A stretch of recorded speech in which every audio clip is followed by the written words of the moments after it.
This may be a sin to say out loud as somebody who likes a fair amount of adventuring, off-roading, and just building vehicles in general, but I am not really a rooftop tent kind of person. I feel like that might be a little surprising to hear, at least when I tell my friends who also like doing this sort of thing with me. They're pretty shocked I'm not really into rooftop tents. I'm just personally not really a fan of them for my own vehicles. So rooftop tents are everywhere. Literally, even Porsche sells an OEM one that I've used on a Taycan Turbo Cross Turismo I took on a trail, but that's a story for another time. I'm more of a Land Cruiser girly anyways, so being in the middle of building one, I knew my hobbies of camping and I guess what you would call overlanding were in the cards for it, so it did cross my mind that it could be a great candidate vehicle for a rooftop tent.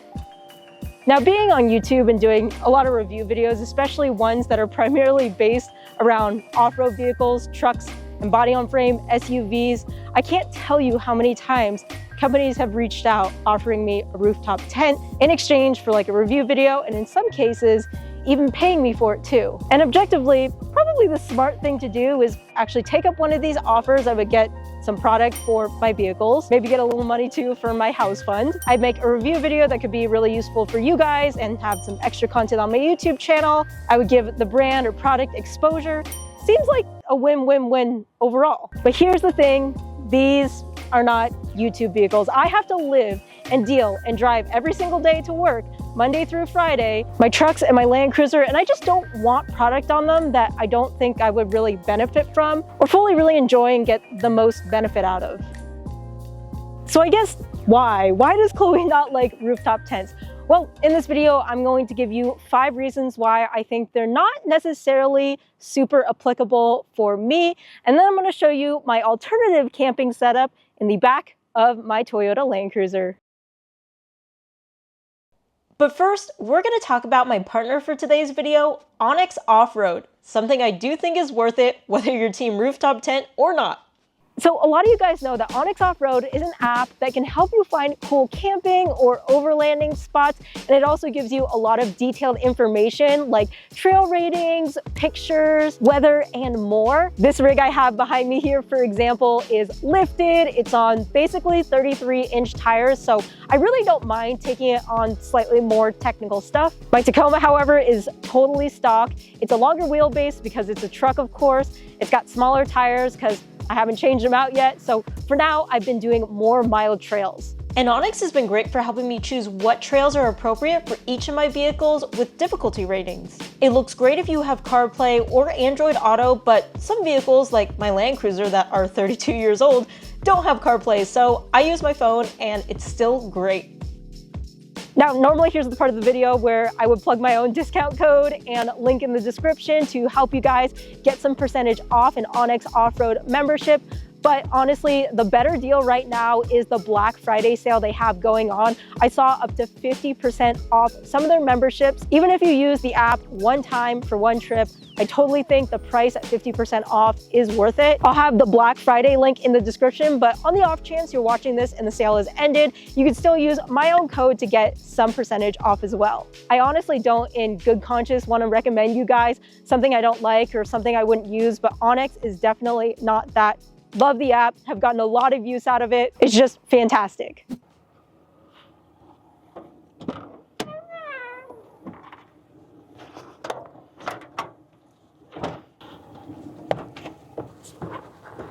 Okay, so back to rooftop tent talk. Reason number 1 why I think they're not necessarily for me is setup and tear down. I'm really talking about those soft ones, you know, the ones that you have to fold out. I don't think by any means that they are difficult to set up or difficult to tear down, but they do just take some time. And most of them have those rain guards, which you typically have to put up with poles. And of course, every rooftop tent is going to have some sort of ladder.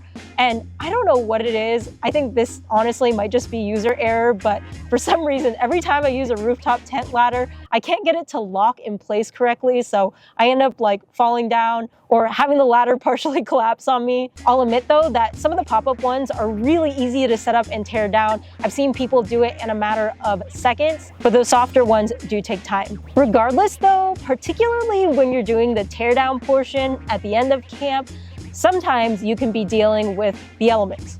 rain, wind, snow.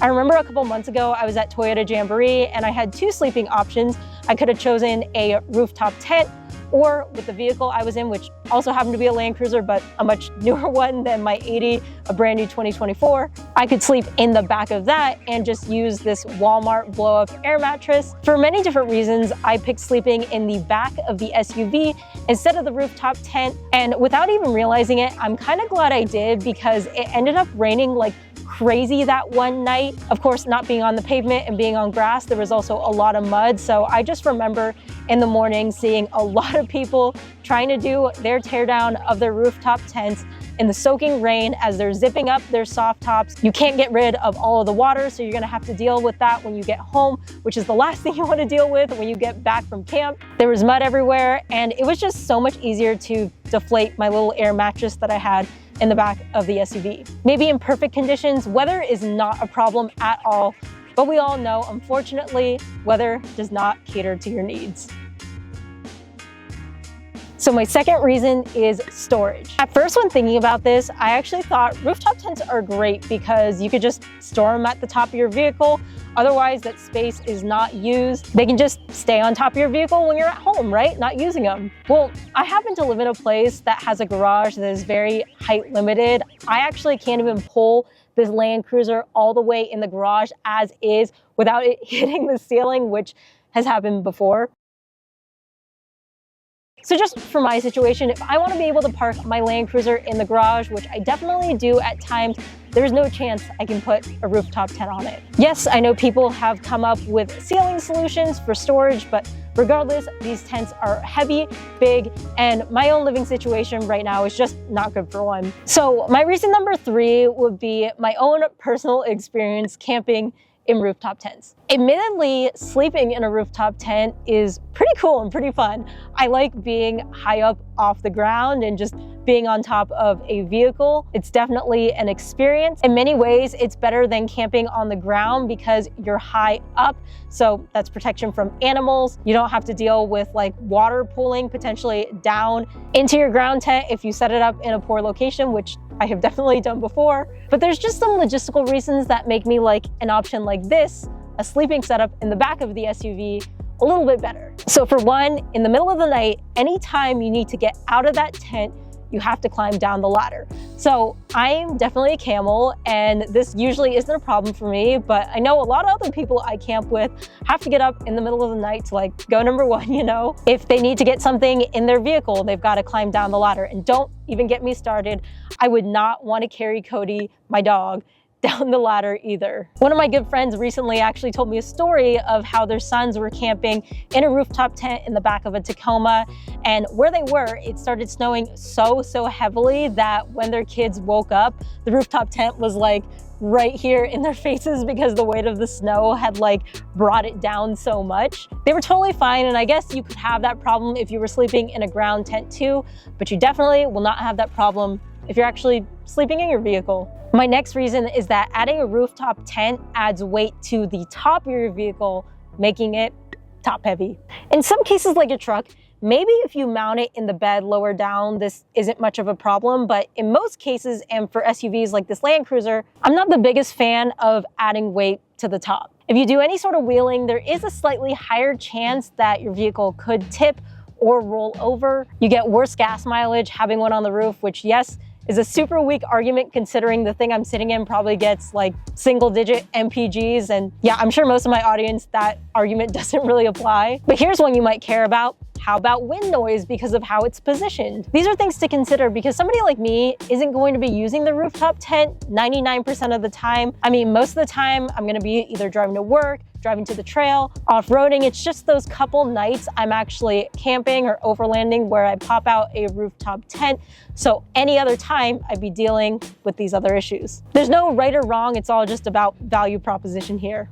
Okay, my last reason here is that while rooftop tents make any vehicle look so much cooler, they definitely add a lot of aesthetic value, and honestly, would probably help my Instagram game, and I mean that in the most serious way. Honestly, while I love my vehicles the way they are, compared to what you see online sometimes, they definitely look pretty boring. But that's by design because sometimes, most of the time, I'm trying to be stealthy. I'm sorry, but there's just bad apples in this world. So my style is to have a pretty simple white, black, gray truck that is seemingly pretty modest. It doesn't have a lot of crazy stuff on the outside because I just don't want to draw a lot of attention. I'm not blind to the fact that I am a woman, and having a rooftop tent on the top of my vehicle could make it more identifiable. It could let people know that there is somebody in the vehicle when it's popped up. It could also make people think that being an overland build, there's a lot of expensive, valuable gear inside for them to steal. So it goes back to just drawing more attention.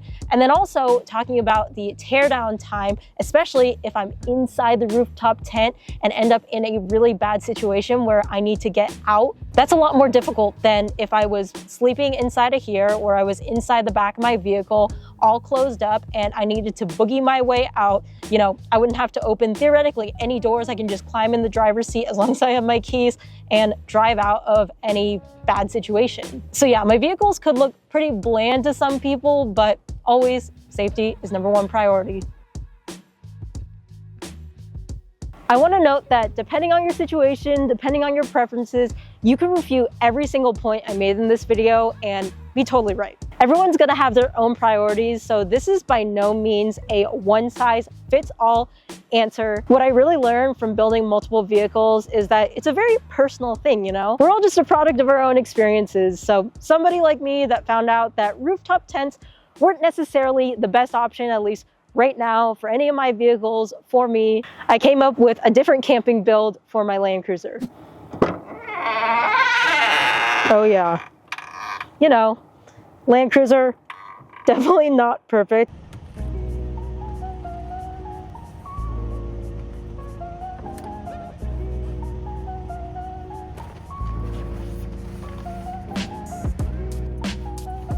This is the build right here, set up right now in kind of its camping configuration.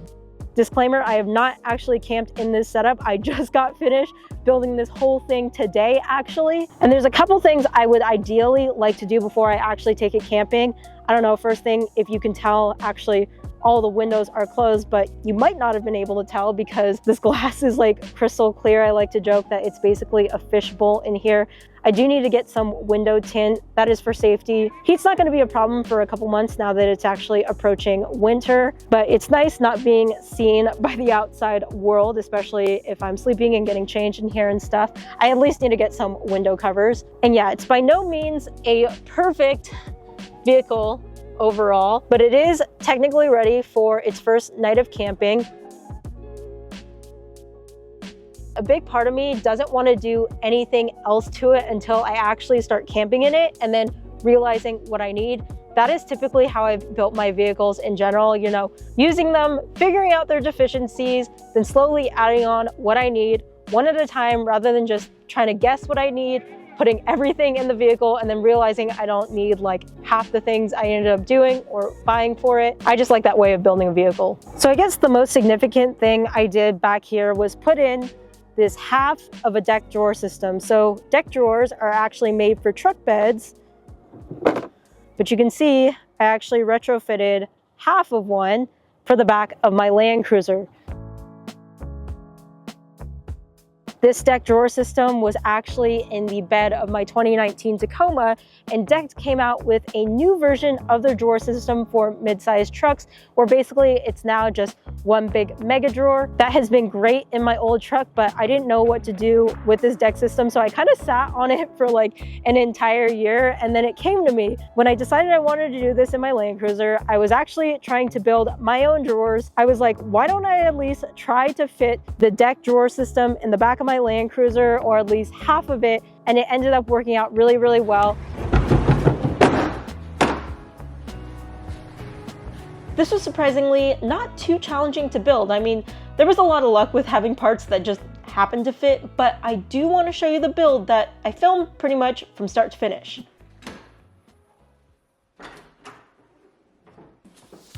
So there is a third row in the back of this 80, but you can conveniently store the seats away by just flipping them up, which is what I've been doing to create more space when I haul stuff.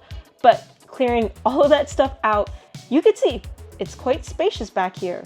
My goal is to build something that still seats as many people as possible, and in the end, you'll see that my Land Cruiser can still fit 4 people, which I was stoked about, but I had to flip up the driver's side second row seat and fully remove the third row seating of that side to make room for the drawer.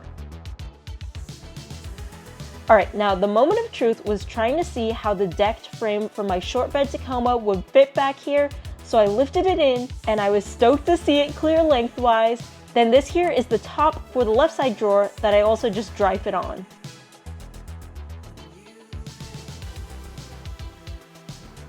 It looks great, certainly like it was made to fit, but what I'm most curious about now is if those passenger seats will still clear. Oh. It's gonna work. It's gonna work. No way. I just love it when things work out so perfectly like that, but I do still need to do some cutting to get the second row seat to fit, so I'm taking it out again. So basically now, gotta unbolt this single plastic piece. You can see it's one molded piece, and cut so that this end isn't in the way of anything and is not sticking out. With the deck, there's all these like PEM nuts into the plastic, and the plastic is really soft, although very, very durable. It's still in super good condition, but it just means you have to be really careful. In fact, when you install the deck, they recommend you do not use power tools. It's like on the shipping packaging that comes in, on the outside of the box, it says, do not use power tools, or if you do, be extremely careful with them. So definitely don't want to go too hard, because if you lose these, then you can't bolt anything down.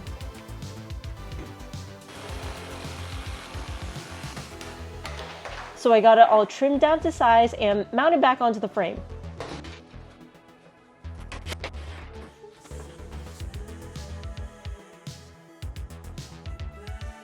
Since this needs to be secured, I used the existing seat mounts and some ratchet straps to hold the whole system into place. The other side of the frame was designed to mount to the truck bed using these screw hooks, so I made a custom bracket that bolts down where the existing seat was to hold this side down. And then just checking clearance of this other seat, we're good. The ratchet strap didn't interfere with it, even though it's hooked on there too. Now the drawer goes in, and I was slightly worried that this might not clear the ratchet straps either, but as I fit it in, which I was also glad because this meant everything was aligned properly, it looked like there were no clearance issues. There are 2 wheels that you need to add to the bottom of the frame after the drawer goes in, and this ensures that the drawer has that buttery smooth roll that deck drawers are just known for.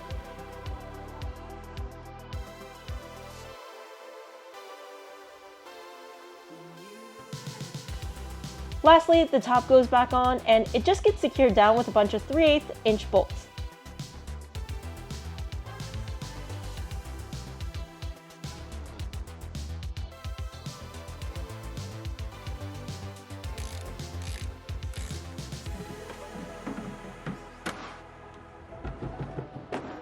Done, done, and done. I wanted to maximize seating. Check. I wanted to not modify the vehicle. Check. And I wanted something that looked factory and is modular. Also check, in my opinion. I guess I don't really have to worry about weatherproof storage because it's inside the back of the SUV anyways, but if I wanted to lock something else up with an extra lock, I could totally do that because the deck drawers come with their own set of locks. So I could store stuff here. And then you might be wondering, well, the deck took up a lot of space over here. The cool thing is that before I put the mattress on, you can see that there's actually a lid over here. This is what deck calls ammo cans, presumably for what their name suggests, but you can store all sorts of things in here. And then behind here is the actual wheel well of my Land Cruiser, so that space isn't usable anyways. So yeah, pretty cool that I still get to use this space. And then the actual mattress I put on top of the deck is my Hest Foamy. Oh my God, you guys, this mattress is so comfortable. Honestly, I'm not just saying this, potentially even more comfortable than my own bed. Hess really makes good, nice looking and comfortable camping gear. I've been a fan of their stuff ever since I tried out their Pro travel pillow when I was traveling. That's what really got me interested in Hess, so I picked this up and it definitely does not disappoint. It also comes with a fitted sheet, which I don't have on it right now, but what I was kind of shocked by was I originally didn't get this Hess mattress for this Land Cruiser build. I actually got it for my Tacoma, but when building this platform, I was like, let me just try to see if the Hess mattress will fit. And you guys can see it's literally a perfect fit width-wise, height-wise. It also rolls up really nicely, and I'm sure you guys can see some of the inserted clips of how I store it. I just put it on the headrest over here. So super stoked that the Hess mattress worked out really well with this half deck drawer system. I've also got this little storage box from Deck. This is from their new line. So I think, yeah, I just got some jumper cables in there, but obviously I could pack up some camping stuff. And I like this because the Hess mattress, when it's all rolled up, goes up here. The Deck box goes there. And remember that extra piece I cut off the decked frame? Well, I turned that into a screw-on tabletop to hold my phone and other small items. I also have been really into my little e-bike over here. This is my Jackrabbit, and I really have been liking it because it allows me to give Cody a lot of exercise with, you know, not as much effort as running and stuff, so it tires him out. He definitely needs the running. The Jackrabbit has recently been one of our favorite routines. It's very small and I have no problems fitting it, but I'm still looking for a more modular solution to where it can go, so this is a work in progress. And then lastly, I added some paracord to pull the tailgate up from bed. I think, to be completely fair and to also play devil's advocate, rooftop tents definitely offer some things that this build, well, just doesn't. I mean, the first thing obviously is space, right? I ate up 2 seats, actually 3 seats, because if you count the second row, the middle seat is actually a third seat, and now you don't really get that. So yeah, I ate up 3 seats. And then obviously, because of the sleeper build, there's just less trunk space, so less space to store stuff. You can't pack as much stuff, you can't haul as much stuff, which is totally fine if you're just one person and a dog. But yeah, just forget about it if you're a family, or honestly even have a second person, because this bed setup, you know, is only really great for one person. The build was also technically pretty much equally as expensive as like a rooftop tent might have been, because if you were to start from scratch, and again, I had the decked already, so this was basically no cost to me, or very low cost. But if you were to build this from scratch, you know, the decked, while it's a great option for truck beds, I absolutely love it. It's very durable. It is not cheap. In general too, as you saw, building out the back of my Land Cruiser took a bit of customization. There was some DIY work, definitely just more work than, say, mounting a rooftop tent would be, in my opinion. But I want to know what you guys think of my build and what your thoughts are about my thoughts and opinions of rooftop tents. I hope I didn't come across as a hater, because I definitely think that for the right person, a rooftop tent works out great, but just for myself at the moment, I don't have plans of picking one up for any of my Toyotas.